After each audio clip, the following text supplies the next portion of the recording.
সহজ কথায় সচিমাতার ঘরে নিমাই চাঁদের জন্ম ছিল ভগবান শ্রীকৃষ্ণের ভক্তদের প্রতি ভালোবাসার এক অনন্য দৃষ্টান্ত, যা গৌর পূর্ণিমা বা শ্রীচৈতন্য মহাপ্রভুর আবির্ভাব তিথি হিসেবে আজও সারা বিশ্বে পালিত হয়।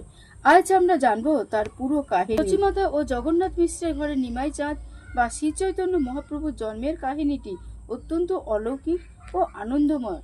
বৈষ্ণব শাস্ত্র অনুসারে তিনি ছিলেন স্বয়ং ভগবান শ্রীকৃষ্ণ, যিনি কলি যুগে প্রেম ও ভক্তি প্রচারের জন্য অবতীর্ণ হয়েছিলেন। 1407 শতাব্দ 1486 ফাল্গুন মাসে পূর্ণিমা তিথিতে পশ্চিমবঙ্গের নদিয়া জেলার নবদ্বীপ মায়াপুরের গঙ্গা নদীর তীরে তার আবির্ভাব ঘটে। শাস্ত্র মতে তিনি যে সময় জন্মগ্রহণ করেন তখন একটি চন্দ্রগ্রহণ ছিল।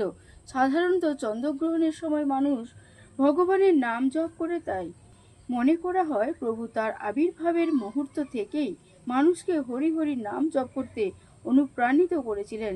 সচিমাতার বাবা নীলাম্বর চক্রবর্তী তার জন্মকুণ্ডলী দেখে ভবিষ্যৎবাণী করেন যে এই শিশুটি ভবিষ্যতে জগতের কল্যাণ করবেন, তাই তার নাম রাখা হয় বিশ্বম্বর। তার জন্মের আগে সচীদেবী ও জগন্নাথ মিশ্রের পরপর 8টি কন্যা অকালে মারা গিয়েছিল। পরে বিশ্বম্বর নামে এক পুত্র সন্তান হয়।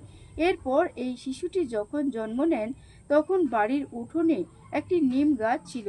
সেই গাছের নিচে জন্মের কারণে পরিবারের সদস্যরা আদর করে তার নাম রাখেন নিমাই। শিশুটির গায়ের রং ছিল অত্যন্ত উজ্জ্বল সোনালী, তাই স্থানীয় বাসিন্দারা তাকে গৌরহরি বলেও ডাকতেন। তার পিতা জগন্নাথ মিশ্র এবং মাতা সচীদেবী ছিলেন অত্যন্ত ধার্মিক ব্রাহ্মণ দম্পতি, যারা শ্রীহট্ট, বর্ধমান, বাংলাদেশ থেকে নবদ্বীপে এসে বসবাস করতেন। পৌরাণিক কাহিনী অনুসারে নিমাইয়ের জন্মের সময় সমগ্র নবদ্বীপ জুড়ে আনন্দের বন্যা বয়ে গিয়েছিল। হরি হরি আর শঙ্খের আওয়াজে আকাশ বাতাস মুখরিত হয়ে উঠেছিল।